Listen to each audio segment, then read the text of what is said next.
Welcome, graduates, friends, and family, to the 54th commencement at Bard College at Simon's Rock. You may be seated.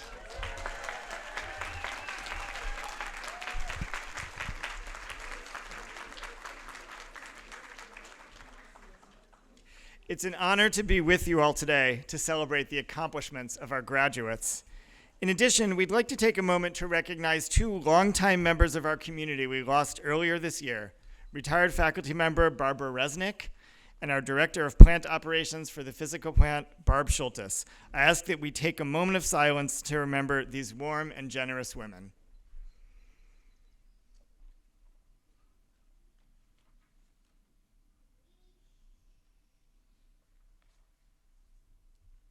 Thank you. I'm now pleased to welcome to the podium Jamie Clark, alumnus and chair of the Bard College at Simon's Rock Board of Overseers.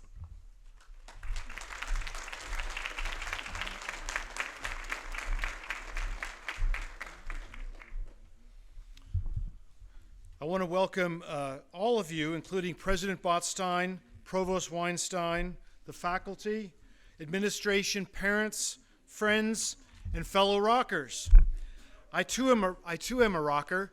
In fact, just 45 years ago, just a hair's breadth, I was right there where you guys are sitting. So congratulations to all of you who are about to graduate today. It's a job well done, and you should be proud of this accomplishment. But at the same time, I ask you to take a moment to remember and thank those around you who helped you on this journey, especially your parents, but also friends, siblings, mentors, all those who have been there for you over the last few years and helped you get to this momentous milestone.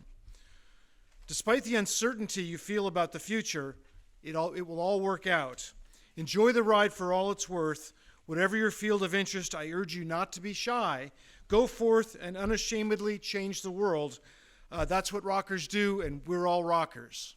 Thank you. So,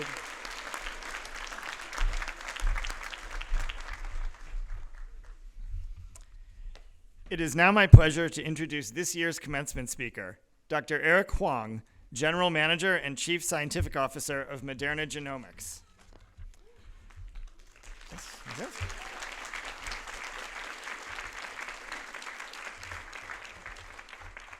Dr. Huang received his Associate of Arts degree at Bard College at Simon's Rock in 1990, before earning his bachelor's degree at Emory University. He went on to receive his PhD in molecular and medical parasitology from New York School of Medicine and his MBA from Boston University. Dr. Huang is a seasoned scientific executive dedicated to discovering novel treatments that transform patients' lives. Dr. Huang spearheads strategies and directs a world-class science team with the goal of building a technology platform that can design curative mRNA medicines for genetic diseases. Before leading Moderna Genomics, Dr. Huang founded and served as CSO of Moderna's New Venture Labs, an incubator of top scientists who explored novel applications of mRNA technology. Here he led the creation of Moderna's infectious disease vaccine platform, the platform used for Moderna's COVID-19 vaccine. Please join me in welcoming Dr. Huang to the podium.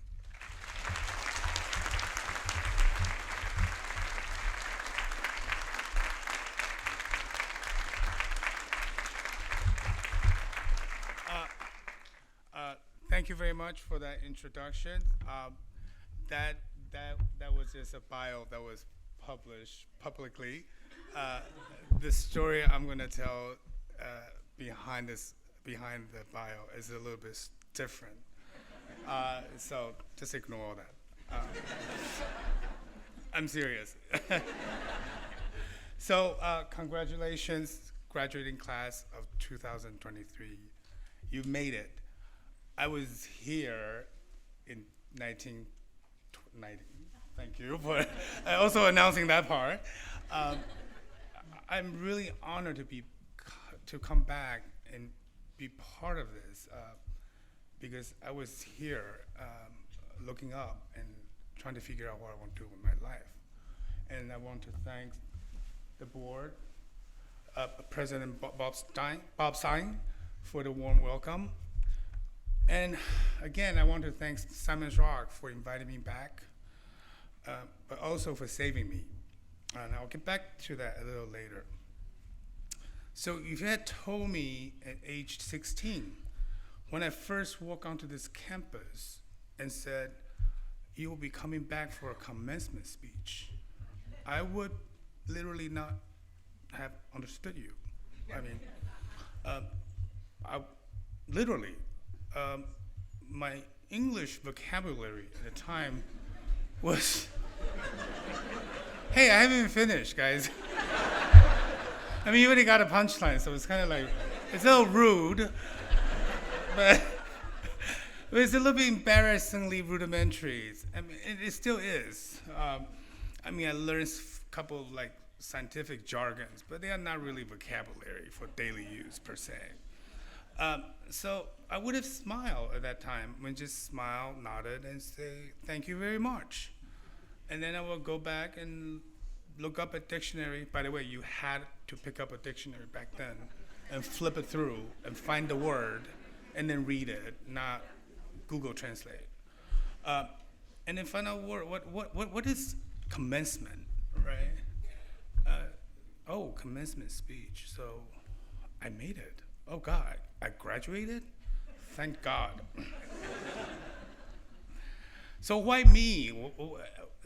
There's so many more inspirational speakers, leaders out there than me. So in all seriousness, I was really humble when I got the call and President Boston invited me back to here.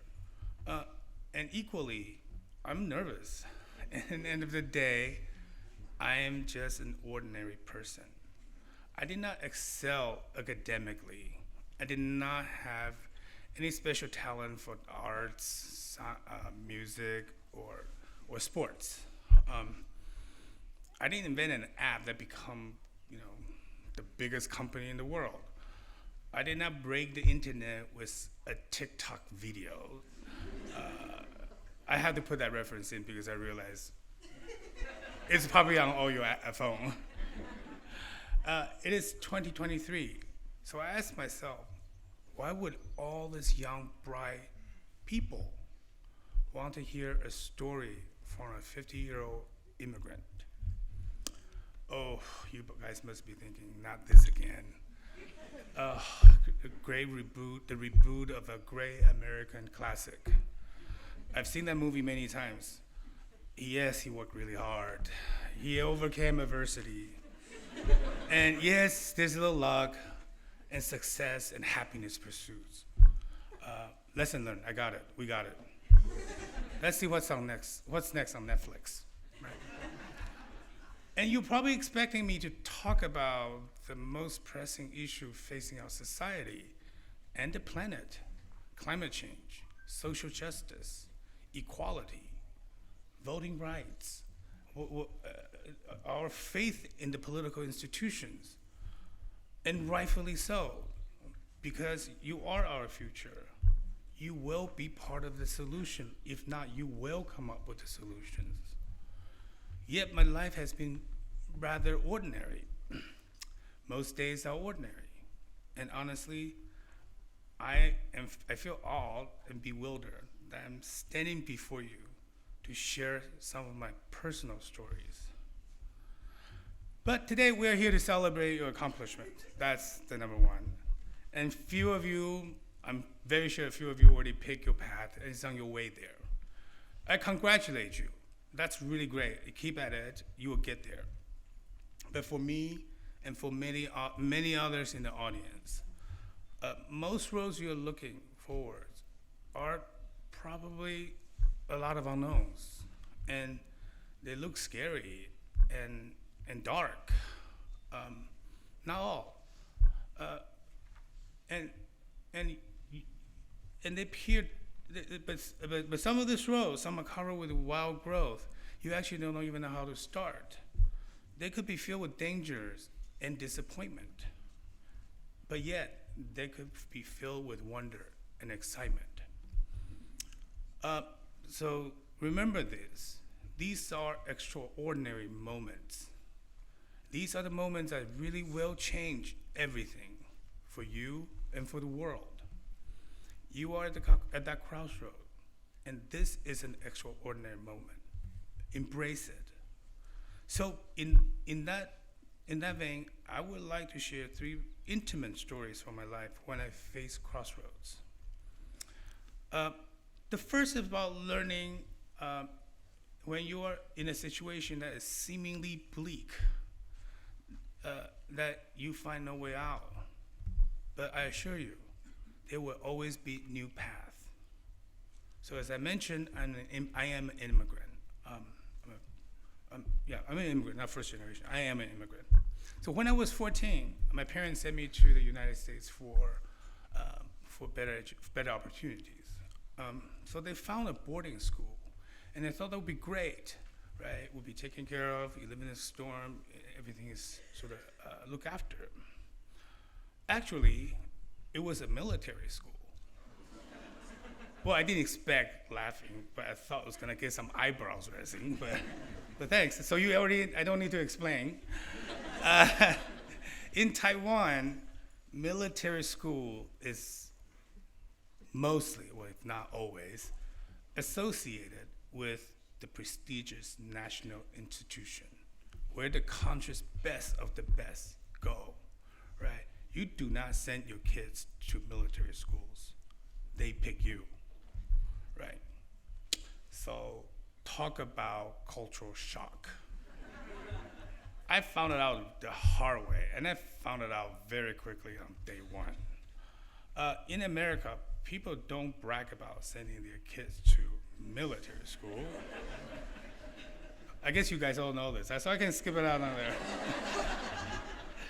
It was a place for students that need additional guidance and structure so they can improve their standing in the society. But none of us knew that. None of us knew that. And no one warned us. So they actually were very proud to send me to a military school in Georgia. And not in the metropolitan area of Georgia. It was in the middle of nowhere in the rural South. Obviously, I'm class of 88, so it would be before that. So it's in the early 1980s. I spoke minimal English, and as I mentioned, I didn't know what a military school was for, but I'm a fast learner. So obviously you can tell I'm different, especially in the South. I would appear very obvious in the 80s, which really came with being bullied. No, they did not leave me, bleeding on the ground with broken ribs, but the pain was nonetheless the same. I would feel absolutely isolated, and I was feeling alone, and left me with dark thoughts. But one day in my sophomore year, my English teacher gave me a pamphlet about Simon's Rock. Simon's Rock, I read at college. I was a little puzzled. At college, but I was sophomore in high school, so did he think I was ready for college? Maybe he did. Was I ready? I wasn't quite sure. My parents questioned my readiness, and I questioned my readiness. How could I go do college coursework while I was still learning English? So I was faced with two options: a familiar hell or the great unknown. Sounds like an easy choice, right? People get stuck in familiar often, right? It's a safe thing to do, even though it's miserable. Thankfully, I was young. I guess I was naive. I was stubborn. I knew I had to go. I knew staying was an option, even though I don't know what's on the other end of the unknown. So I jumped in, but what I found was something extraordinary. I found Simon's Rock. It was a place embraced me with open arms, a place not only allowed me to thrive, it nurtured me to how to thrive. I found a refuge. And during that time in the military school, I said there were some dark days. There were some good days too. It's not all miserable. I was a teen who could not see beyond the next day. This didn't feel like Crossroad at the time. It felt like being in the middle of oceans with no land in sight. So what do you do when every day is a struggle? How do you evaluate options? How do you evaluate your crossroad? Where do you want to go? I say swim, right? If you can't swim, find a boat. If you can't find a boat, find a log and float. You float for dear life. You float as long as you can, because refuge will come. and my refuge had a name. It was Simon's Rock. I assure you, everything in life will be okay. Okay, on to a happier subject. Well, things turns out good, so it's fine. My second story is about not knowing what you want to do. So I earned my PhD in medical and molecular parasitology. Now try to speak fast 10 times, right? That's a warfare. I don't even know you guys know what parasitology is. It's a study of parasites. So I work on malaria. So I didn't reflect a lot to where I was going. I was just trying to go somewhere. Like, I jumped in my postdoc after I graduated like everybody else. But when I had a moment to slow down, to reflect, I realized something. I love science. I really love learning new things. But pursuing an academic career, it just wasn't for me. So everyone expected me to double down. I'm probably offending some parents here because you'll probably say the same thing. Work harder. Nobody's happy. If you work hard, it will come eventually. Sorry, parents.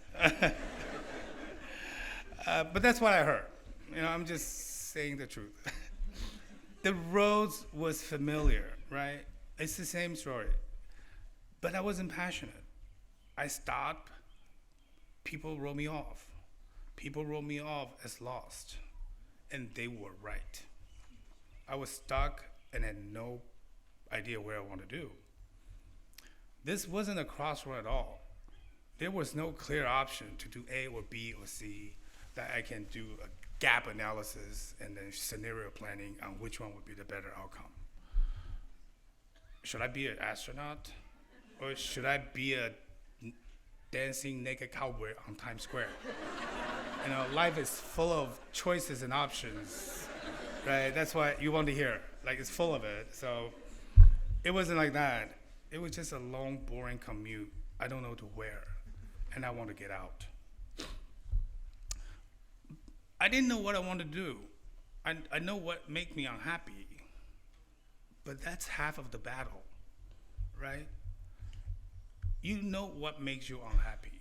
Sometimes it's like that pair of jeans, just a little too tight, just a little bit. So it doesn't matter how you move, doesn't matter how you stretch, doesn't matter how you sit, it's just uncomfortable, right? I had to do something. So I got off the road and started clearing the weeds. I became a pathfinder. I will make my own path. So I had a science background, and it would be impossible till this day to imagine life without science. So naively, I thought, well, maybe an MBA or business degree will help to open doors. So I enrolled in a business program. Now, I know that sounds weird, and I own it. I was honest about my background, about my passion. I was trying to find a new path that is me, for me. Afterwards, I landed in a business development role in biotech industries. I got to learn the most cutting edge technology, and I was working to enable science into reality in a different way. It was a blast. There was something I really enjoyed doing it. I found my own path. So anyone in this room, again, I said, if you are executing your 10-year strategic plan to become the next benevolent ruler of this planet, go ahead. I'm ready to be your subject. And most of others probably thinking, this guy is over the map. But if you're like me, you have no idea where you want to become, it is okay. Pick a path. And if it's wrong, if it's not right, change. Change in mid-course. Change at 20. Change at 40. Change at 80. I will say it again. It is okay not to know what you want to do. The world evolves. People change. And we transform.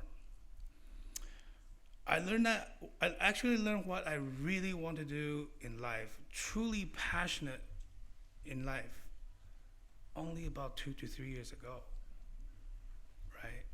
it's a journey that you have to embrace. You have to adopt. It's dynamic. Life is dynamic. It's never static.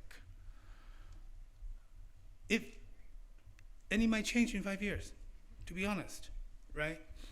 So again, if you're on the wrong road, get stuck and become a pathfinder.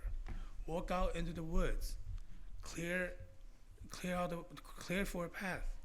Use your heart as your compass and pave a path to you. So the last story today, I promise you it's the last story.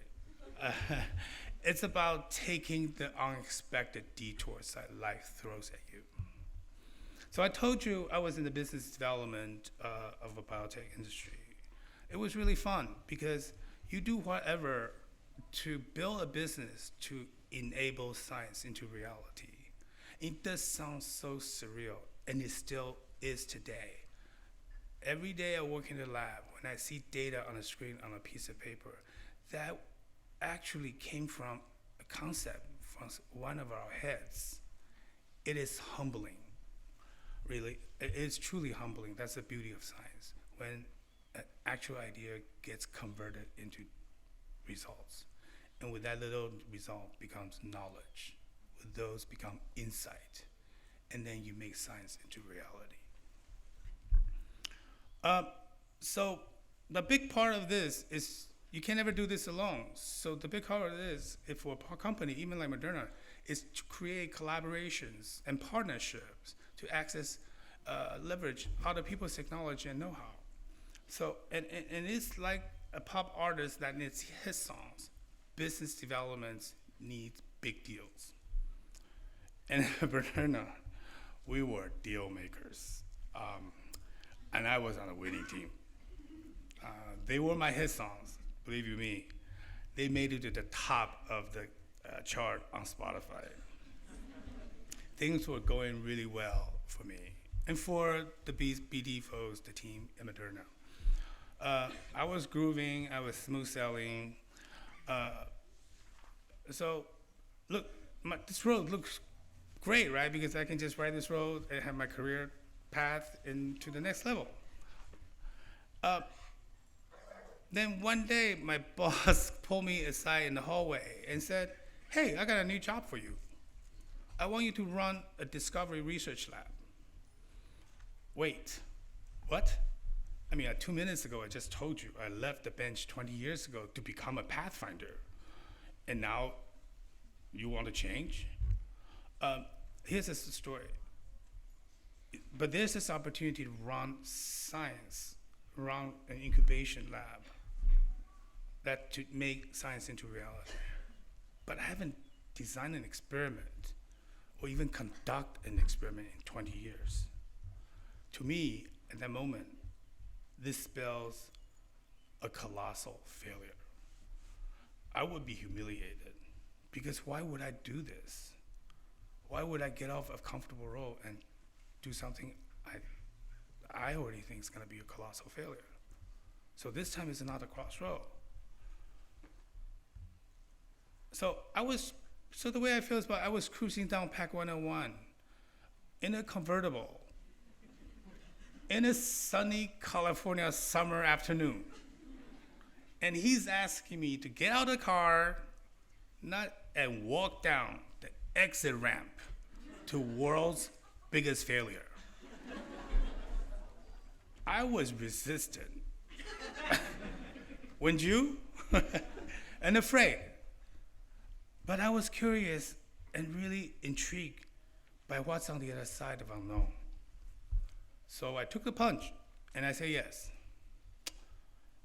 And I mentioned 20 years ago I left lab. So 20 is a lot for technology to change. I'm sure all the parents can appreciate that.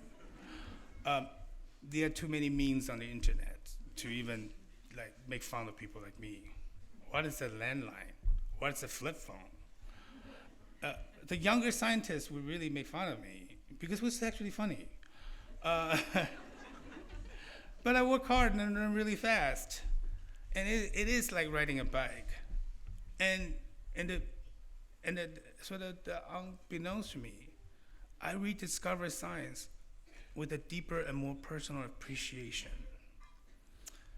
So a long time ago, I was advised that working on science is really hard. And because science moves at the speed of science, it does not move because you want it to move fast. And in the early days of Moderna, even we're doing good financially. But on the science front, things weren't doing as well as we planned. We were really sort of burning through budgets with not much progress to show, and things had to change quickly. So with my team, I rallied my team. We worked on new ideas. We challenged the conventional and did the unconventional. We created a new path. We created an mRNA vaccine technology platform. So when COVID pandemic hits in late 2019, we were there, we were ready. And our technology created the vaccine, mRNA vaccine for COVID-19, and it saved millions of people.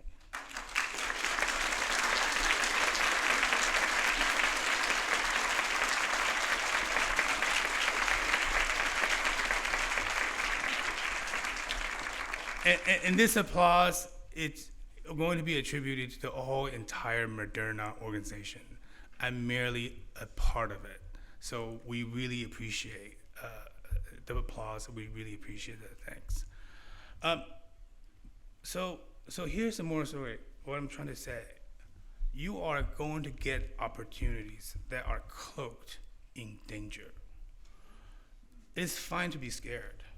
Actually, embrace it. Fear guards the most wonderful roads you could ever walk on. Do you want to know the secret? Here it is. Everything you want is on the other side of fear.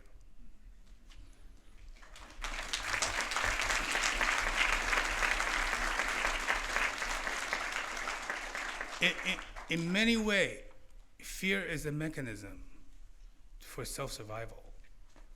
Don't view it as fear. Feel, you can change the vocabulary. Now I'm talking about vocabulary. Think of it as vigilance. It's guarding you, right? So the truth is, I was scared and uncertain every step of the way. I was scared to give this speech, and I still am. There is a movie that's going in my head right now, because the speech is not over yet. The many maybes that could have gone wrong. It is the fear of humiliation. It's the fear of defeat. Yes, I may end up feeling humiliated. You may end up feeling humiliated. We all experience humiliation many times in our life. It will happen again and again, so accept it. So what though? I mean, what's the worst gonna happen?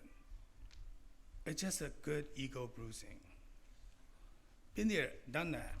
You live. And I think that's the point. Live. Live through the ups and downs. Live life with open arms. And it sounds cliche, your life depends on it. Because your life depends on all this experience that you accumulate in the next many, many years. Because it will help you make that important decision. So earlier I said life seems ordinary. Mine certainly does. Most days seems ordinary to people, most people. And then there are these few big moments that changes everything, that change the world.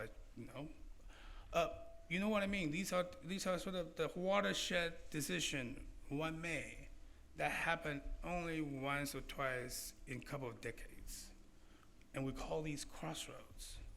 It sounds very dramatic, right? That's how one can look at it on the surface. But here's another way. I hope that you can view it with this perspective, and because it might set you free. Every moment is a crossroad.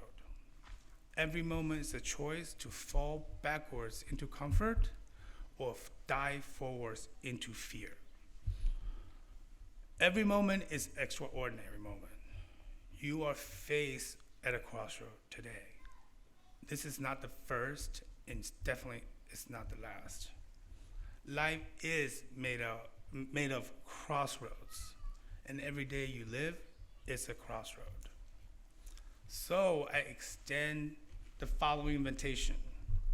Be open, be awkward, be angry, be excited, be upset, be compassionate, be happy, be sad, and be humiliated. Most importantly, be courageous. Don't be afraid to fail. Do not be afraid to act. Do not afraid to be you. To be human is really the greatest journey. And that journey has heroes. And you are the hero on your journey. So, walk beyond the edge of comfort, march into mystery. You will find either solid ground and you will learn how to soar. Thank you very much.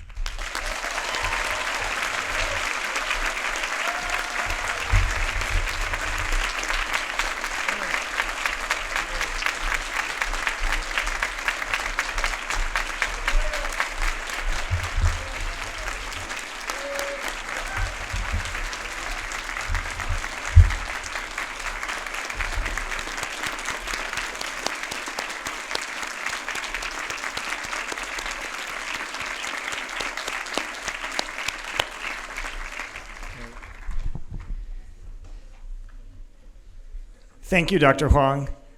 And now, Dot Deininger will speak on behalf of the Associate of Arts degree recipients.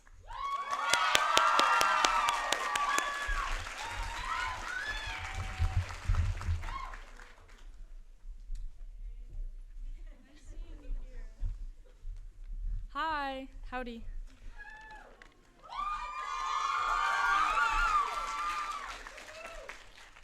Mycorrhiza are a type of fungus that grows underground on tree roots and connects and grows to other tree roots to form a massive underground web that connects all of the different trees in a forested area.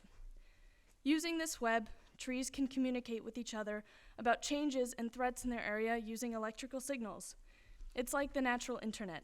Mature trees surf the natural web to send nutrients to younger saplings so that they can grow to have leaves that reach the canopy and finally make food for themselves. While at Simon's Rock, I've spent many wonderful hours looking around at the gorgeous forest we're surrounded by and getting to know the flora and fauna of the Berkshires.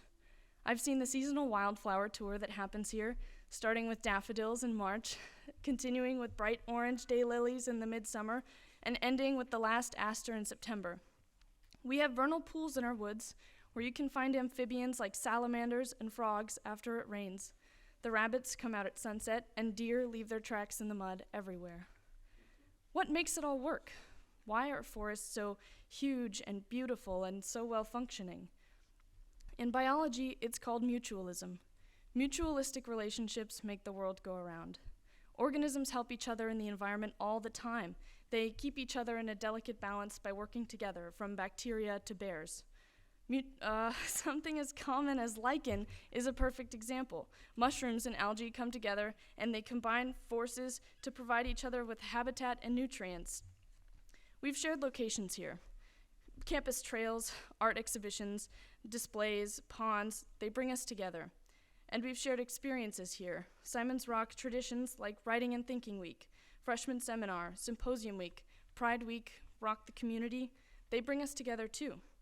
What we've done here by working with each other and getting to know and care for one another is built our own mycorrhiza. Having been this close together and worked so closely with one another, we now have connected roots that we can use to assist and support each other in the future. It's important for us to remain connected to this community so that we can continue to thrive. Without mycorrhiza, trees wouldn't be able to absorb nutrients from the soil as well as they do with them. None of us can do that well on our own without any help. This net of connection that our campus has given us is our tool to grow with support so that we can absorb our life experiences better than we could alone. We will keep growing after we leave, and become forests of knowledge and compassion no matter where any of us go next. What's important is that we not only remember to build mycorrhizal connections with the people we meet in the future, but that we can rely on those we've shared that link with in the past. I'm honored to get to see the amazing things that you get up to in the future, and honored to have been present during your time here. And to all the professors that ever gave me an extension, thank you so much.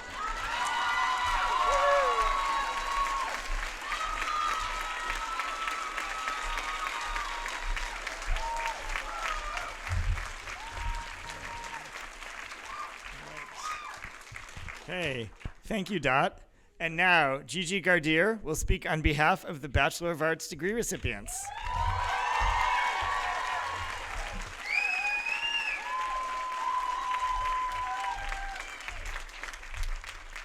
Hi, everyone. Is the lighting good? Okay. The title of my speech is, let me speak into this, sorry. The title of my speech is Home is Where the Heart Is. Things change, either unexpectedly or planned, but things change. During a humid August, we took our moving boxes, backpacks, and bedding and entered our new homes. The standard 4 white walls that we would soon cover in string lights and cheap Amazon tapestries, hung up by only thumbtacks, would be our new home. The variety of wooden drawers would soon be filled with our battered old t-shirts that we used as pajamas and shorts that we wore in high school. Our desks were filled with an abundance of pens, pencils, and highlighters that would be used to annotate our seminar readings. Most of us overpacked in anticipation and anxiety of what was to come, but regardless, everything seemed to fit in their designated places. And as we introduced ourselves at the dining hall over ceramic bowls and plastic cups, we felt a sense of home. When I first came to Simon's Rock, I was 14. That was in 2017. Now we're 6 years later. I did serve a life sentence at this school. Fresh out of middle school and having only ever lived in New York City, I was shocked by the beautiful mountaintop scenery that surrounded me. Although I had never seen this many trees at once, that wasn't the thing that left me in awe. It was the community and the people.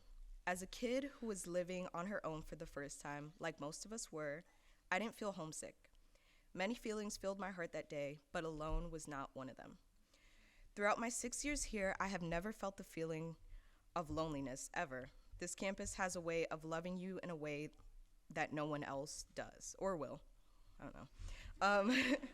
From the mailroom, putting hearts over the I's in my name whenever I ordered an abundance of Amazon packages, or the way in which I would get a text from my favorite professor when I missed class. The love that exists here at Simon's Rock is unlike any I've seen and is emphasized by its rarity. As time went on and the seasons changed, so did many aspects of our lives. Whether our major changed or we found new friends or discovered ourselves in new ways, there was always a constant. With silver piercings through our noses and ears, with hair dye dripping down our backs as we dyed our hair in crowded try-to-earn bathrooms, or sobbed in our favorite professor's office over a grade that we didn't anticipate, there was no judgment.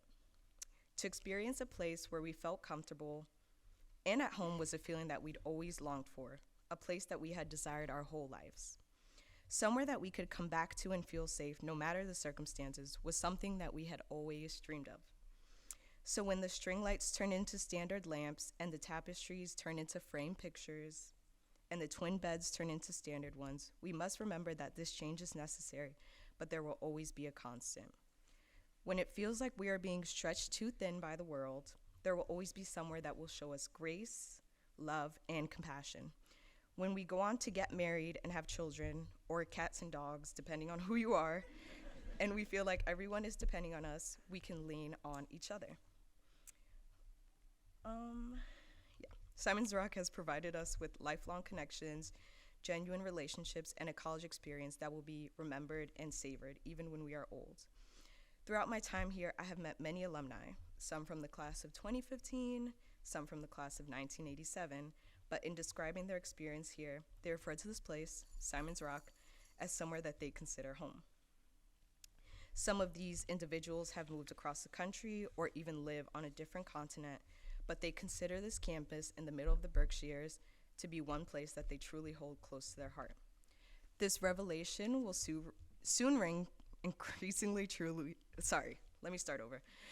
This revelation will soon ring increasingly true to us, and it will be a special bond that we all share, because we have recognized how lucky we are to experience something so special and so meaningful.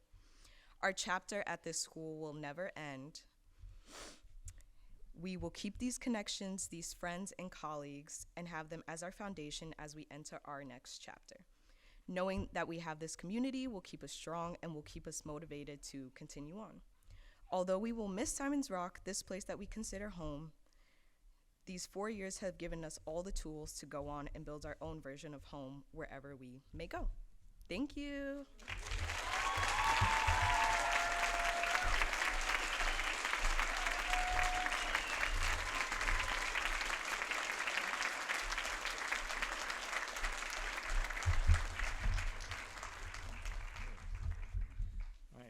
Thank you, Gigi. I now ask Christy McMorris, Dean of Studies, and Brendan Matthews, Dean of Faculty and Curricular Development, to come to the podium for the presentation of academic and community service prizes.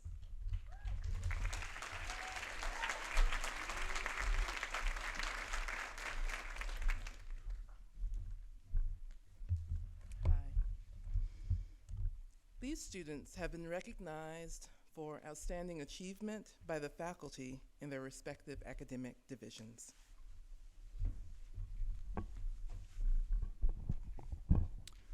For outstanding achievement by graduating AA students in the Division of Arts, Lydia Helmstadter and Hannah Wilder.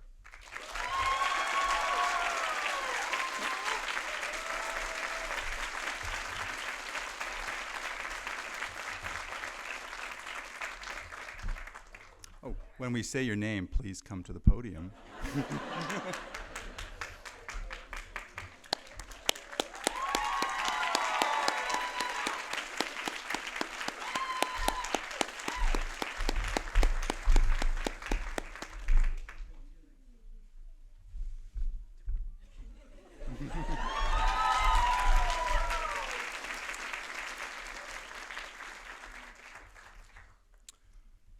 For outstanding achievement by graduating BA students in the Division of the Arts, Solana Priestley and Nora Rosenberger.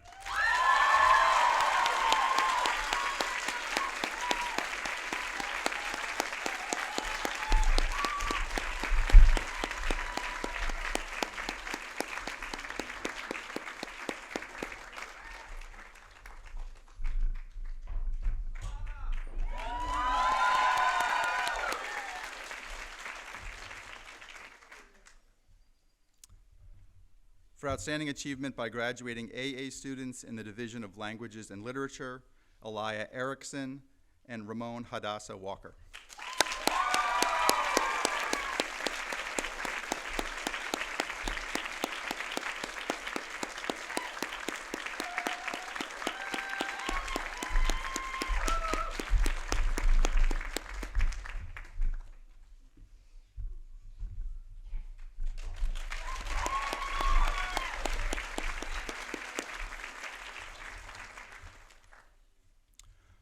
For outstanding achievement by graduating BA students in the Division of Languages and Literature, Ashlyn Bogosius and Oakley McLemore.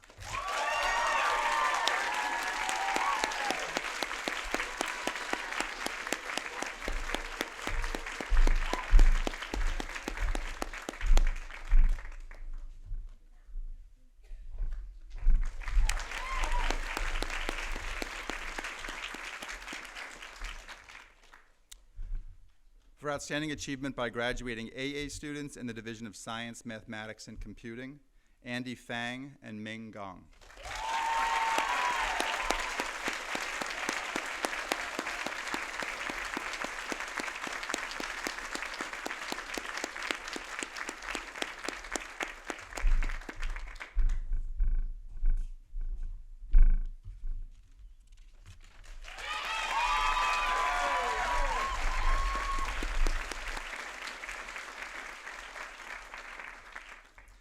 And for outstanding achievement by graduating BA students in the Division of Science, Mathematics, and Computing, Allie Marson and Adelaide Mullen.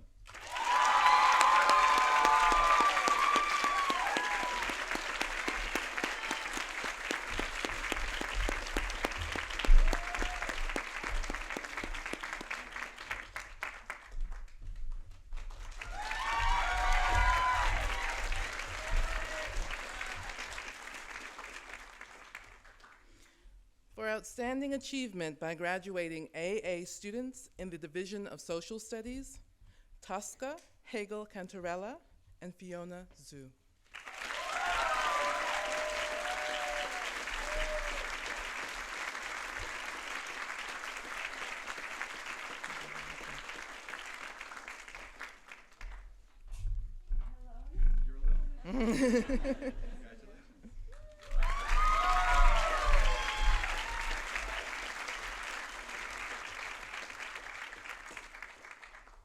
For outstanding achievement by graduating BA students in the Division of Social Studies, Cedar Lloyd and Zihan Zhao.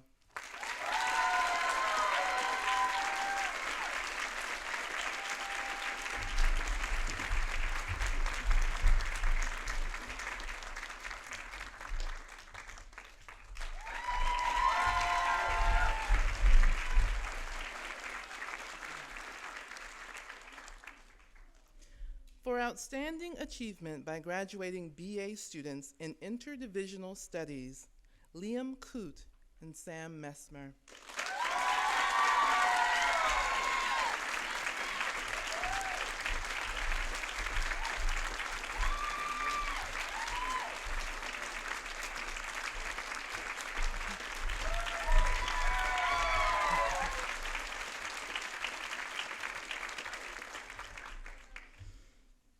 This student has been recognized for their outstanding leadership and contributions to the campus and surrounding communities and are being awarded Community Service Awards. This award goes to Dot Dinninger.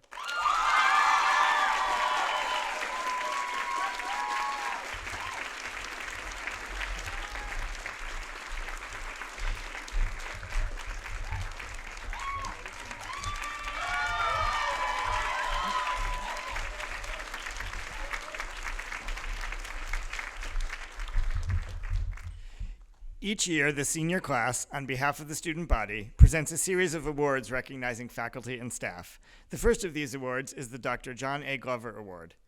Established in 1985 by Teresa Glover and her daughters, Sarah, class of 91, and Elizabeth, class of 92, this award honors the memory of an outstanding scholar, teacher, mentor, author, and editor.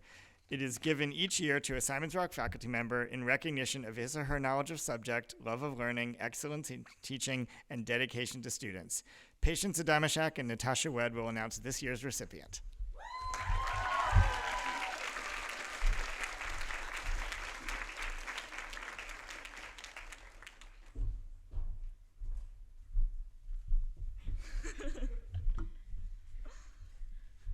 Are you going first? You're going first. I'm going first.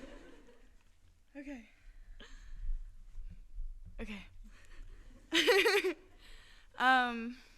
Okay, yeah. This person is one of the few professors I've had all throughout my time at Simons Rock.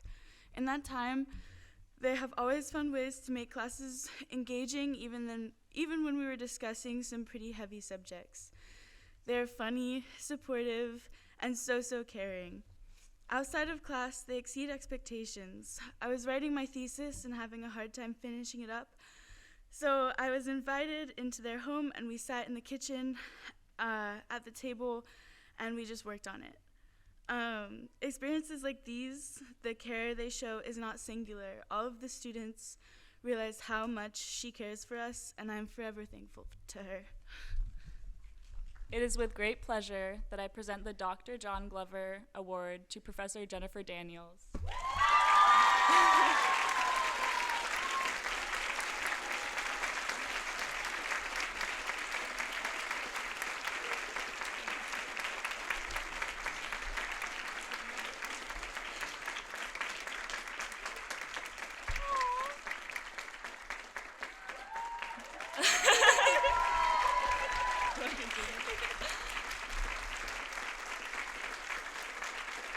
Jennifer is not only an exceptional educator, but an individual who has made an indelible impact on the lives of her students, including myself.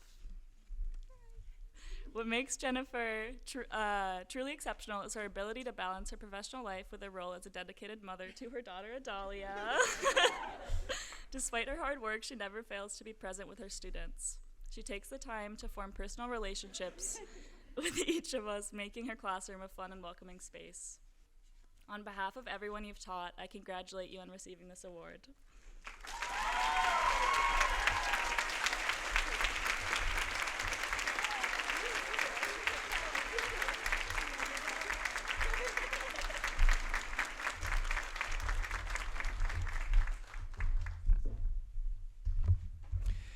The Ruth B. Ide Good Sport Award was established by the Bachelor of Arts class of 1972 to recognize a staff member.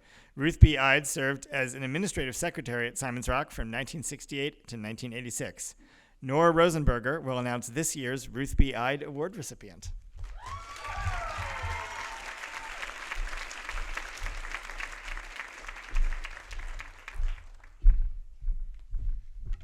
Hello.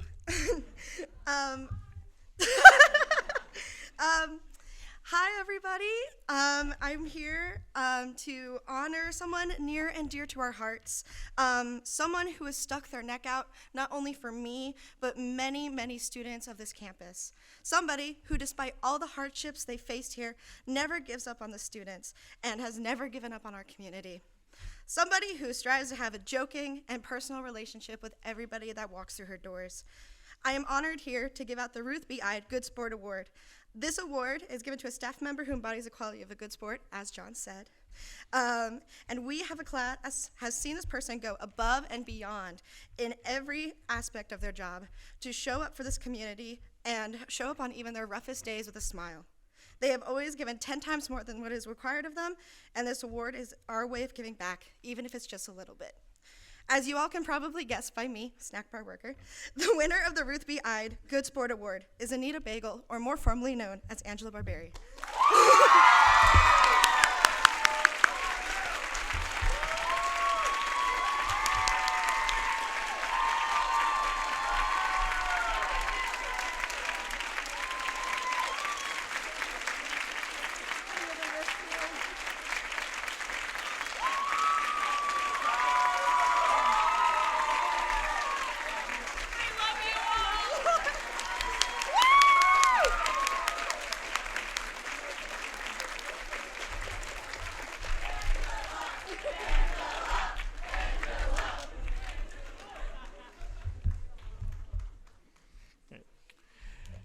The Richard C. Drum Senior Award was established in 2001 in honor of Dick Drum, a member of the physical plant staff who worked on the Simon's Rock property for 42 years, first for the Hall family and then for the college.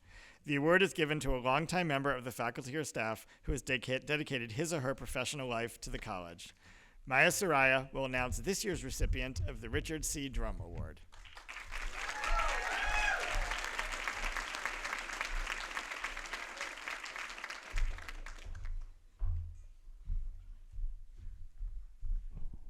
I'm really short, sorry. Okay, I'm gonna stand on my toes.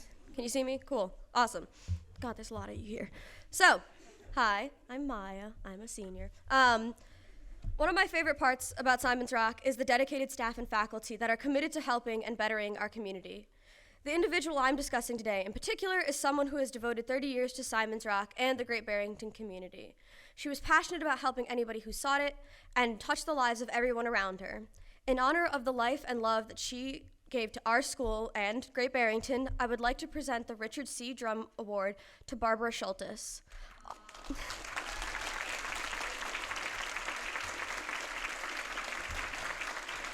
On behalf of the senior class, I want to thank you, Barb. You are loved and missed every day. May you rest in peace.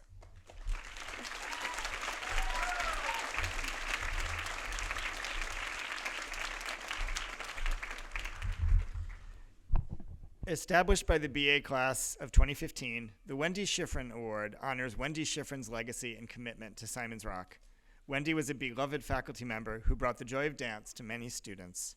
This award is granted to a faculty member who exhibits exceptional mentorship, not only to students, but also to other faculty, staff, and all members of the community.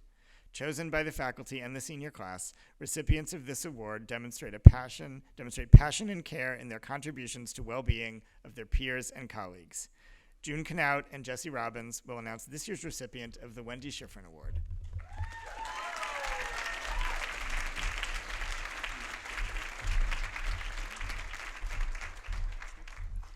We are so pleased to present this year's Wendy Schifrin Award to my colleague, our outstanding teacher and wonderful friend, Amanda Landy.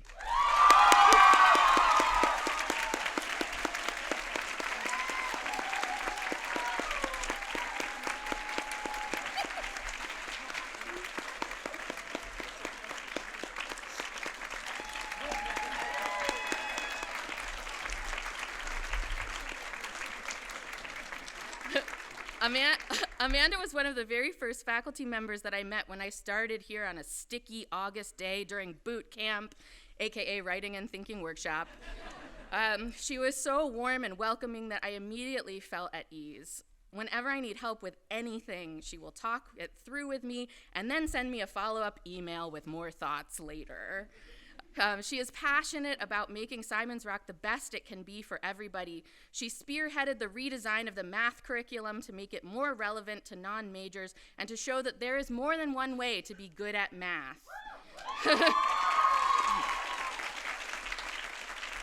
She is my constant cheerleader and the cheerleader for so many of you, I'm sure. So she's always pushing me to be better, and that's why we love her. Amanda is a tireless advocate for students in more ways than we could possibly ask. Whether it's stewarding the studio space last semester or teaching the advanced projects in machine learning class, Amanda has consistently gone above and beyond what's asked of a Simons Rock professor. Among the many faculty members who have taught our students, there are a few whose names are passed around, whose passion and dedication stand out. These names read larger than titles or descriptions on the course guide. These names speak to professors who care, who bring out the best in students, and who set an example. Amanda Landy is one of those names, and that is why we are so proud to present her with the Wendy Schifrin Award.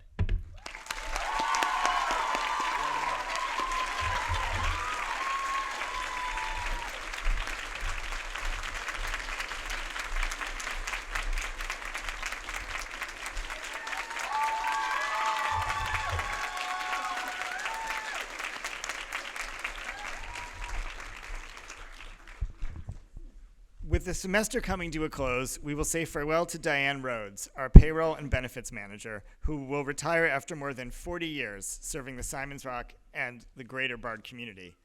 Diane started in the dining hall, and back when we had such a thing, she managed the college's switchboard. But for most of her career, Diane has served in the college's payroll and benefits office. By best estimates, Diane has handled the employment paperwork of over 1,300 employees and an additional 1,600 students. But it is not just for these tasks that we appreciate Diane. We primarily appreciate Diane for the manner in which she performs the tasks. Despite the increasing bureaucratic necessities involved with payroll and benefits, Diane always approached each person as an individual, answering their questions and responding to their needs, making personal connection with most, and handling the sometimes very difficult situations with grace and just the right amount of humor. Diane, we thank you.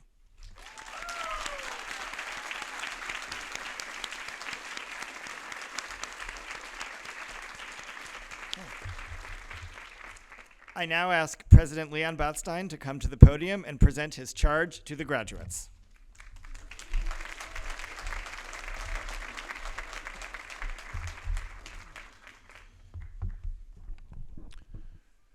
First of all, I would like all of us to join together to congratulate the graduates of 2023.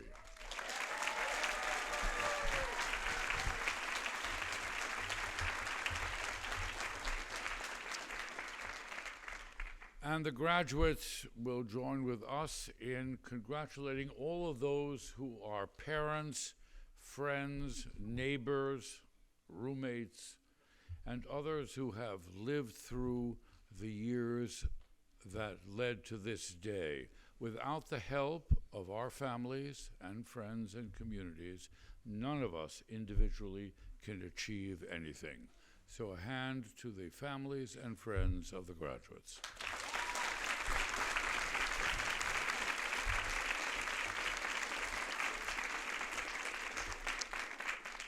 And all of this is made possible, as you've heard from these awards, by people. And there are hierarchies in academic institutions, and I think I speak for the students, that the most important element are the people who teach them. So please join me in recognizing and thanking the faculty of the college.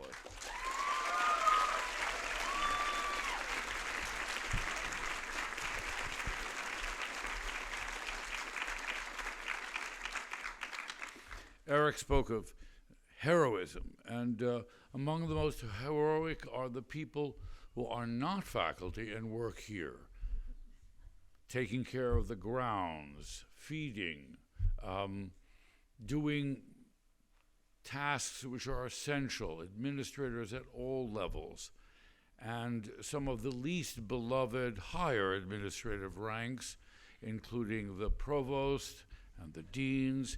So please acknowledge the members of the administration, and particularly John, the provost.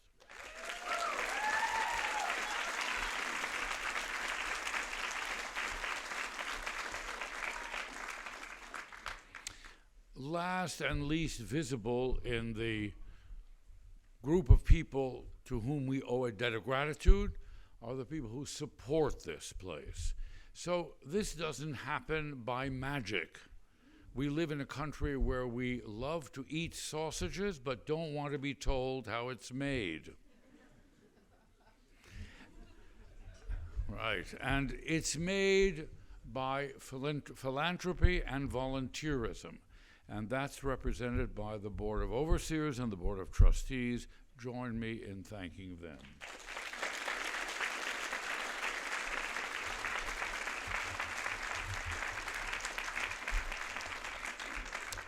And its chair, Jamie Clark, has been a steadfast and loyal alumnus and leader, and like Eric, someone who spent formative 2 years here as a Salmons Rock student. And we are indebted to all the alumni and former parents who help us keep this place going. I also want to say to Eric that I don't think you remember who spoke at your graduation. No. But he doesn't. I was there and I don't remember, but I think we will remember him.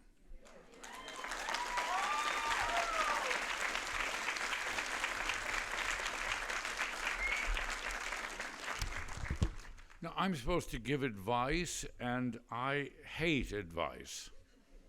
So it's very hard to give, especially unsolicited advice, which is my task here. So the most important thing I can urge you to do is to resist orthodoxy, any kind of orthodoxy. Orthodoxy is a close relative of self-righteous belief in the simplification of truth, as opposed to a love of skepticism and challenging of orthodoxies. Orthodoxies invite, by definition, heresies, and we burn and execute heretics. English is not my first language, heretics. And we harm our enemies in the name of our complete conviction that we have the truth. If you believe you have a monopoly on the truth, you're headed in the wrong direction. The people who made the new vaccines walked away from a variety of incipient monopolies on the truth because they discovered through some ugly facts that they were wrong. So resist the belief that you know clearly the distinction between what's right, what's wrong, what's good, what's bad.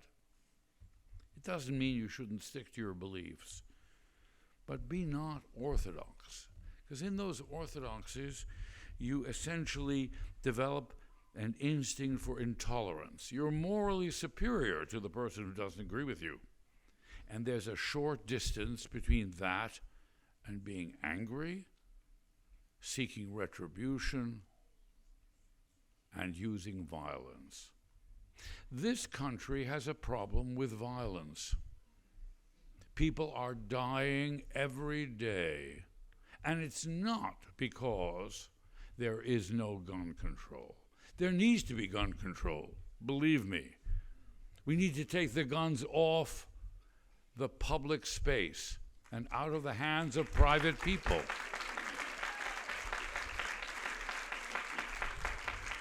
We can't allow children or adults to be killed in the public space, because the moment we kill the public space, we kill the place of democracy and freedom, if there's any chance for it.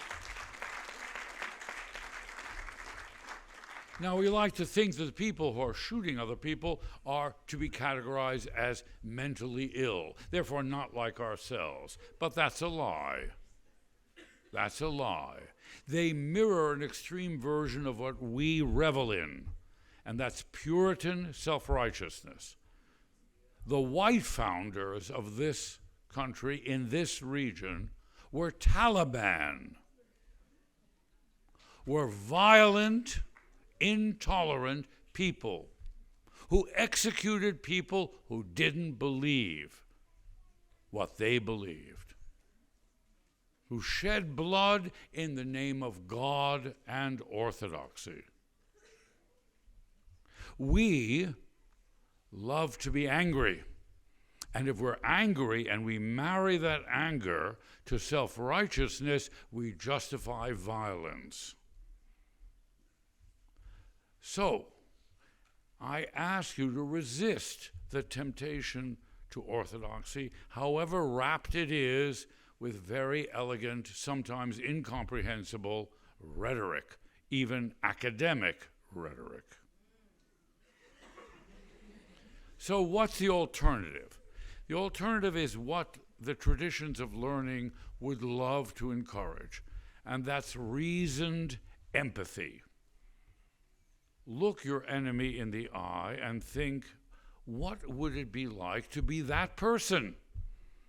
And why does that person believe something I know to be wrong? That person isn't bad, just a flawed human being. As you've heard from Eric, the world is filled with failure, insufficiency, doubt, humiliation, all kinds of things. That person is living the same life you are. That person is facing death. That person is facing illness. That person has lost a parent. That person has been injured. That person has lost a child. That person has lost a job. That person is in poverty. That person has all the troubles you have. Why does that person think differently? Now, you may never be able to convince that person that you're right. But if you had reasoned empathy, you could find a way to come to an understanding for people in this country to live side by side without hate and violence, to people whom they falsely think are inferior to them, who falsely believe that they're people who are fundamentally different when they're not, who persecute people because they have different beliefs, different preferences, different religions. We need, with reasoned empathy, to replace violence with speech that is not empty, not the absolutely impossible, routinized speech of journalism, of politicians who talk at length saying nothing, to obfuscation and not clarity, but words that actually touch one another in the way we speak. And with reasoned empathy, to not be concerned with revenge, but with forgiveness, for rehabilitation, for new beginnings. And that is helped by the intellectual and scientific tradition that you all as students have experienced. So I'll tell you one anecdote from my own life which led me to be someone who pursued the life of curiosity, a life of continued learning with the intellectual tradition which colleges and universities are bound to preserve and extend. I was 12 years old and I lived with my grandfather in Mexico City. And he was a survivor. He had been in the ghetto and in a forced labor camp, which was also a death camp. He had gone to university in both philosophy and law, and he survived. Out of a large family, he was one of 3 survivors, including my mother. My father was the only survivor in his family. And when I lived with him every summer almost in Mexico City, the afternoons were devoted to teaching. He taught me foreign languages, and I read with him every day. I had the pleasure of reading all of War and Peace over many years, line by line, with him. And one day, I came in after lunch for the lesson, and I found him writing something. And he obviously didn't sort of expect the normal lesson time, and I asked him, what is he doing? And he told me the following story. He had been in a concentration camp, and there was a Polish guard, a capo, and of his barracks. And he had heard from a fellow inmate who had survived that this capo was now on trial in Poland for crimes against humanity. And his sentence, if convicted, would be a death sentence. And the court actually had convicted him. And now was the time for sentencing. And this friend got in touch with my grandfather to tell him this. And the reason he did is because this couple was responsible for saving my grandfather's life for the wrong reason. Because my grandfather was the only person in the barracks whom he enjoyed playing chess with. So every time they came to bring a group essentially to their death without being returned, he would kick my grandfather to the ground and tell the German officers, he's mine. In other words, indicating, don't take him, which was an indirect way to prevent him from being killed. And the moral question my grandfather grappled with was whether to write a plea of clemency to the judge on the basis of the fact that he owed him his life. This was a real killer. Bad man. And on my grandfather's desk, I noticed 2 books. One was a volume of Immanuel Kant. He had studied philosophy in Germany, although a Russian Jew. And the other was poetry by Anna Akhmatova, the great poet of the Silver Age. And as he was writing, I could tell that he had read these 2 things to give him a sense of inspiration. He wrote a plea for clemency, and the judge, on the basis of this plea, did not give the man a death sentence, but a period of imprisonment. In other words, he saved this man's life. I urge you to look into the traditions of art, science, poetry, and philosophy for the rest of your lives, no matter what you do, to think and reflect about your beliefs and to strengthen the sense of generosity, forgiveness, and kindness, even to the most remote stranger. Congratulations to you all.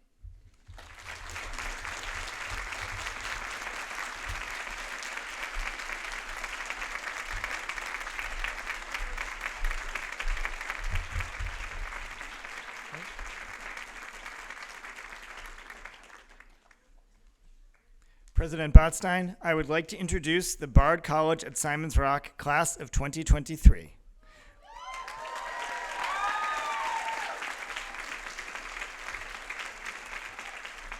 Will the candidates for the degree of Associate in Arts please rise?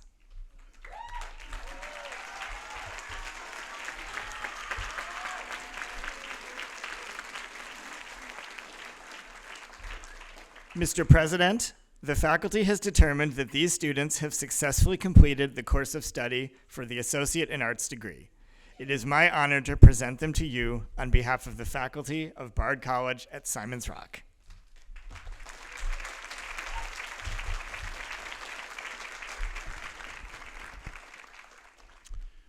Upon the recommendation of the faculty to the Board of Trustees and by its mandate, John and I confer, upon you the degree of Associate in Arts in course, with all the rights, privileges, honors, and responsibilities thereunto appertaining. Congratulations to you all.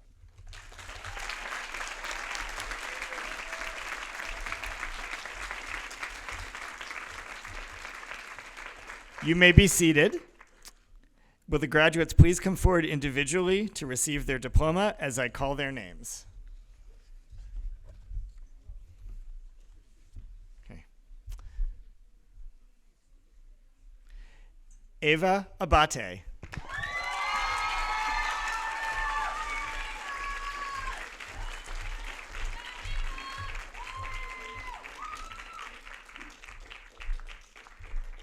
Paula N. Bojere.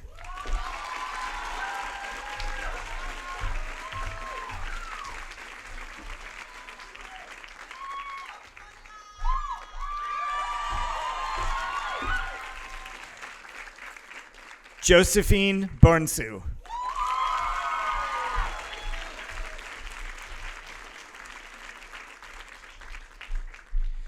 Anna Cha.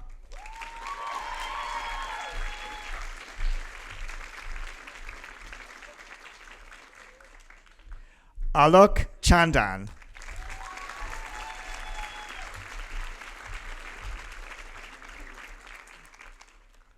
Michael Dang.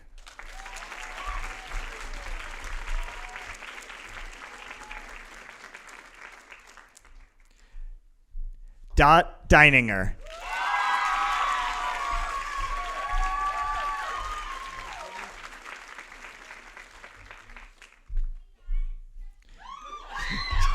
Whoa. We're good? Okay. Lily Hannah Engel.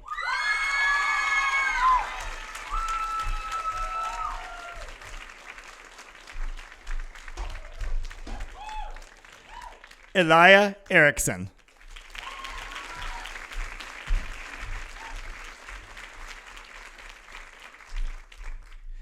Rain Fakih.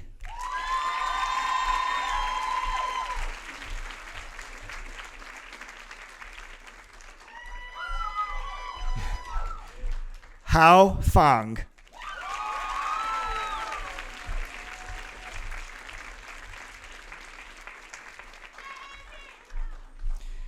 Emily Faria.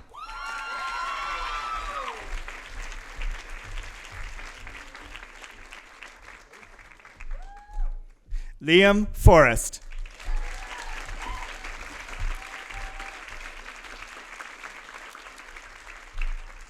Kulan Gantulga.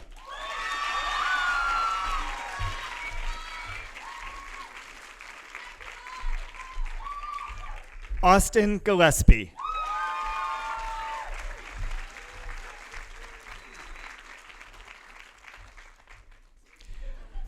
Ming Gong.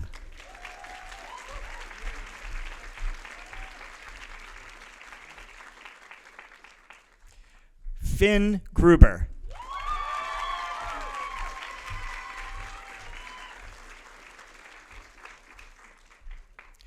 Sam Habine.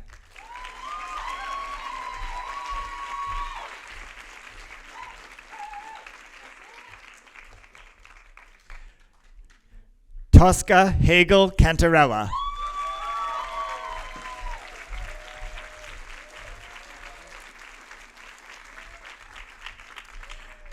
Lydia Prentice Helmstadter.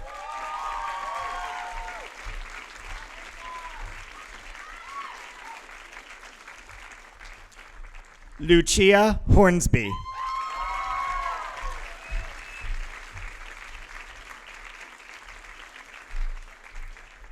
Maya Hunter.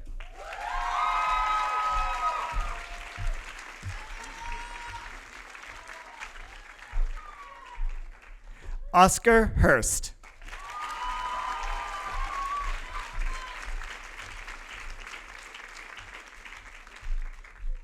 Patricia Irvin Jones.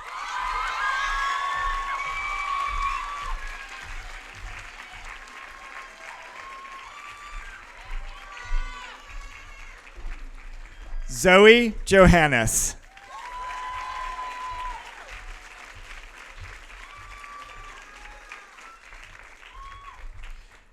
Theo Lack.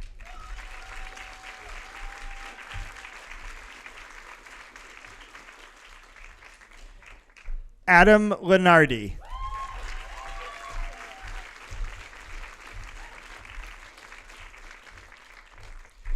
Leo Lunning.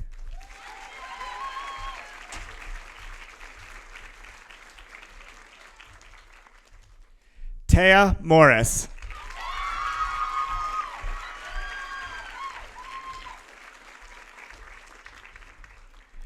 Fiona O'Halloran.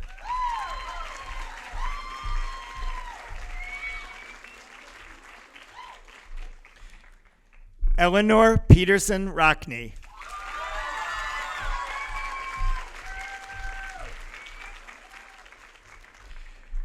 Tava Rose.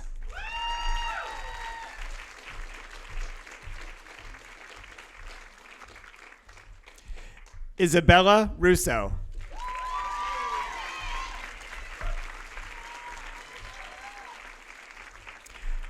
Sophie Salisbury.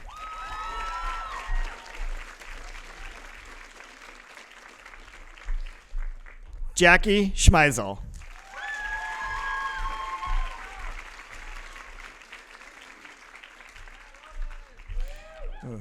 Zinnia May Siegel.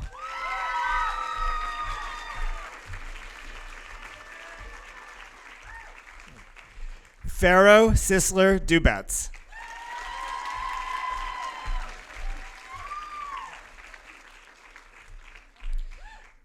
Stavrula Skandalakis.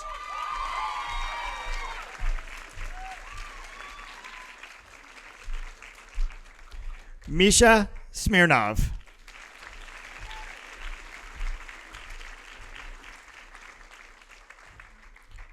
G. Sullivan.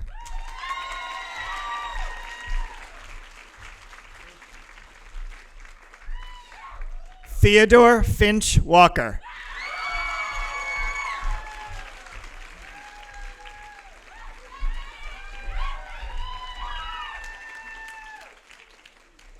Ramon Hadassah Walker.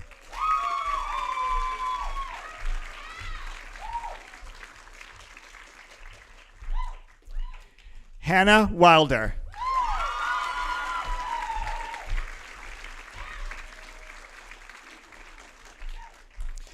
Cass Wilson.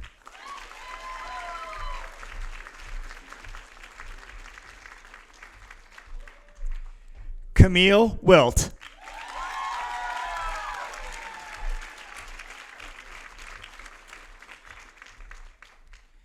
Ben Shu.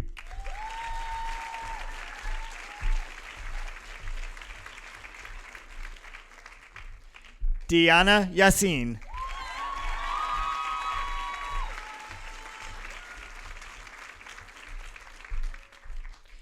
April Zinger.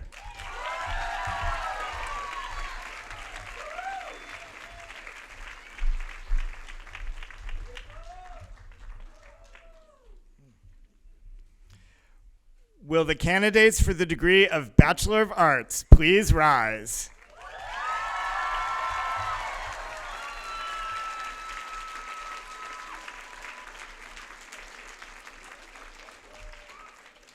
Mr. President, these students have successfully completed the course of study for the Bachelor of Arts degree. It is my honor to present them to you on behalf of the faculty of Bard College at Simon's Rock.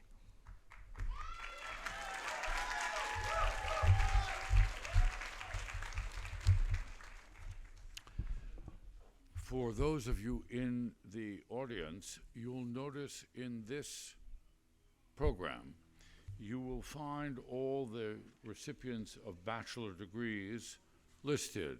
And in the list is the title of their senior project and the advisor of their thesis, the senior thesis, and the field and where they come from.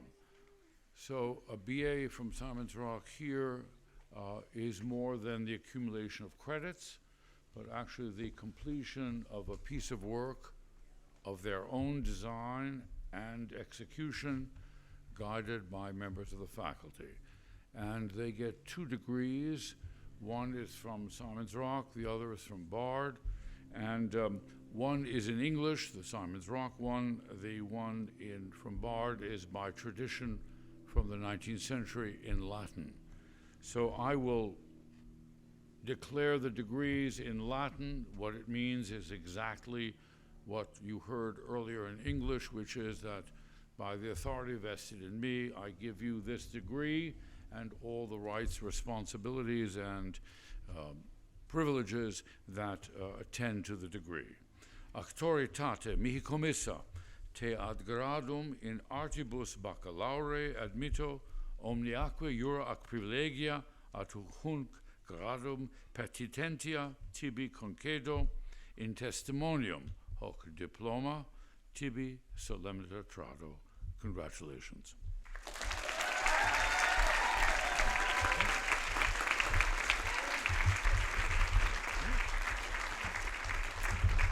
You may be seated. Will the graduates please come forward to receive their diplomas as I call their names?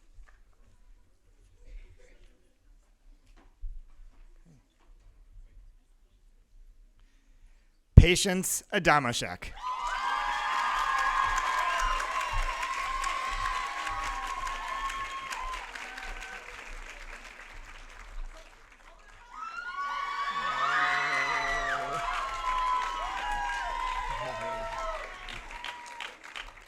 Dusty Aman.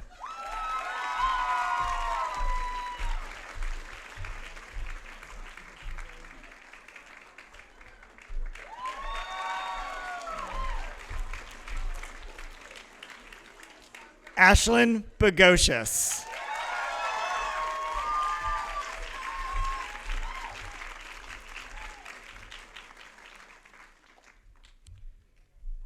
Jay Bow.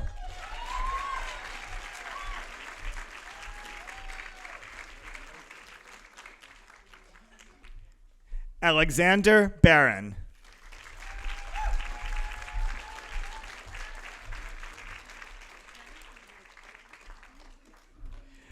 Amanda Berry.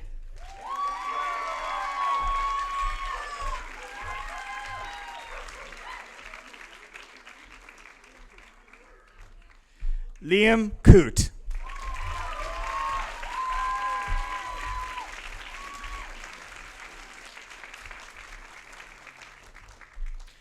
Olivia Dale.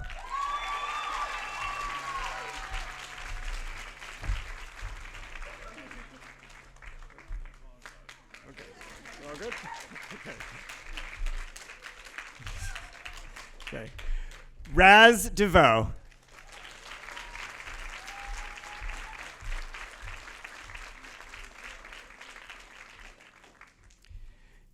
Eli Estrada.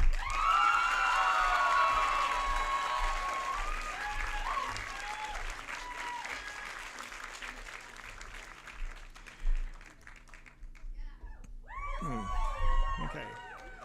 Tyler Farnsworth.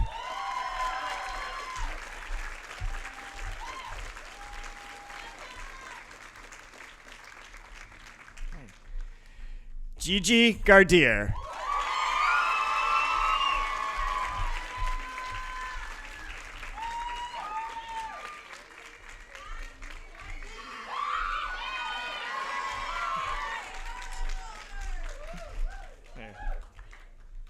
Tianxiao He.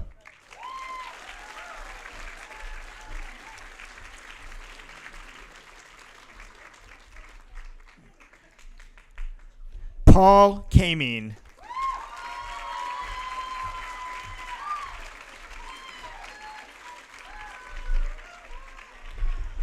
Asher Kite.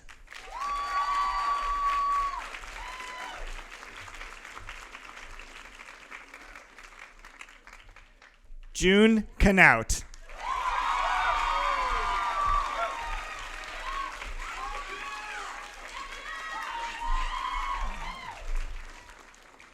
Annie Ferguson.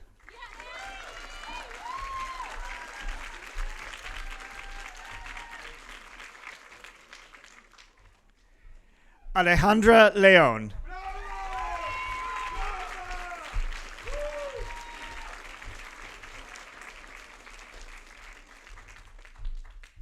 Cedar Kamama Lloyd.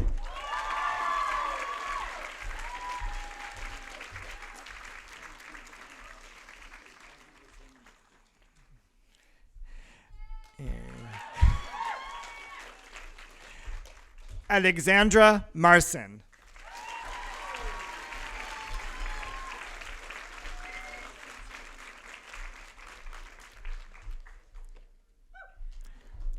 Oakley McLemore.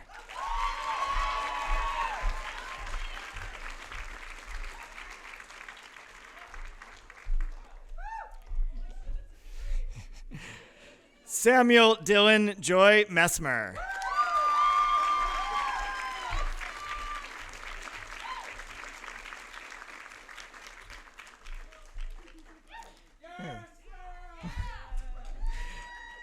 Adelaide Mullen.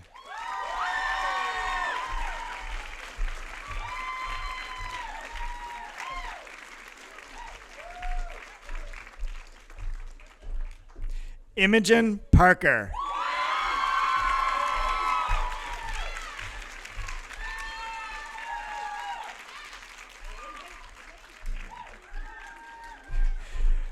Jordan Popov.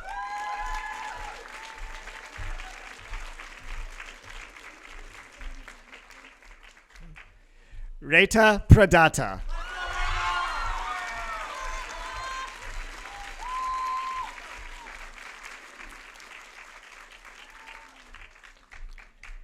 Solana Priestley.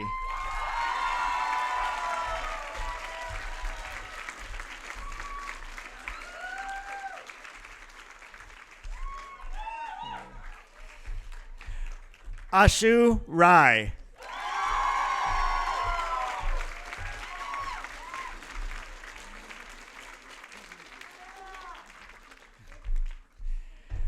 Nora Rosenberger.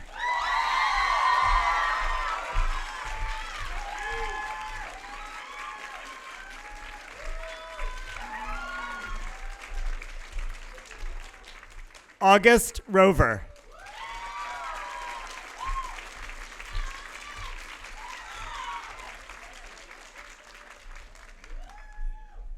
Ariel Rosen.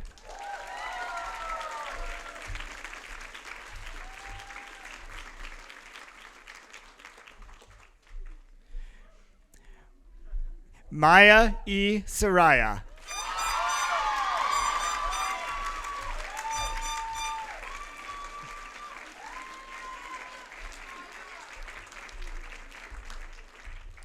David Siegel.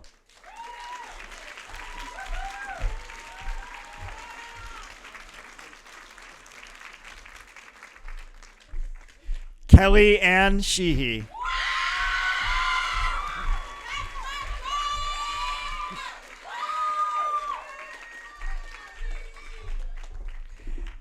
Amethyst Belrose.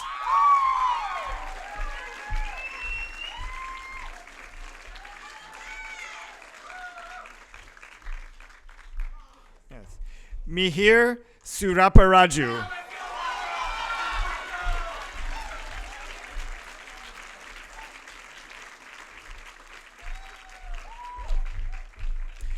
Dorissa Claire Tyndall.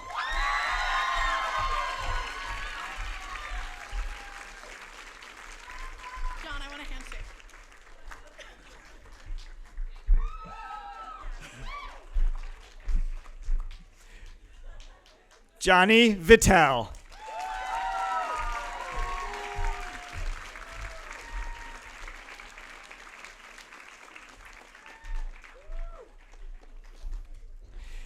Emma Waters.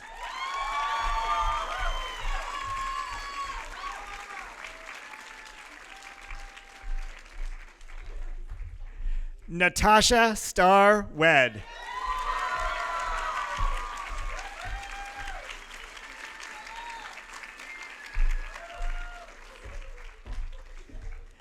Isabel West.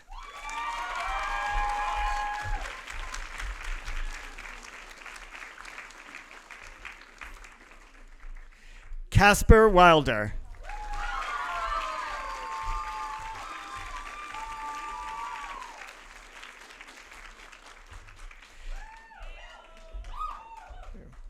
Okay. Justin Yun.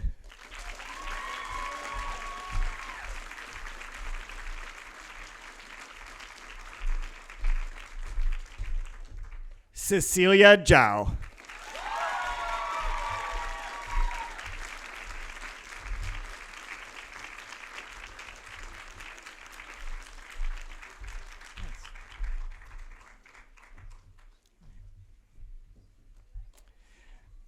Mr. President, parents, and friends, please join me in recognizing the Bard College at Simon's Rock class of 2023.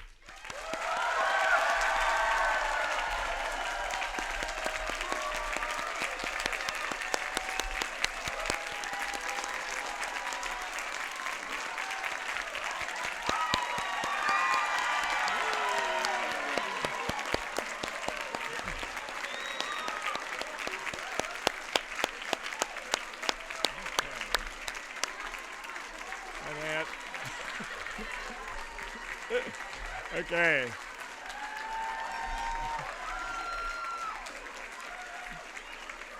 So, following the ceremony's conclusion, you are cordially invited to a reception on Blodgett Lawn. May I ask that you allow the platform party and graduates to exit the tent first.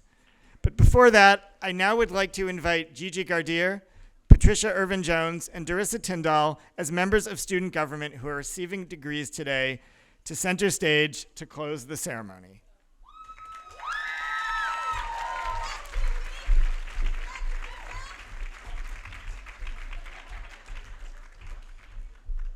The Burmese spinning gong, or chizi, is played at the conclusion of ceremonial occasions. The reverberating sound we will hear conveys our fondest prayers to the graduates as they make their way in the wide world, to those who could not be with us today, to those we have lost. The gong will be struck 3 times. Following the last echo of the gong, the recessional will proceed.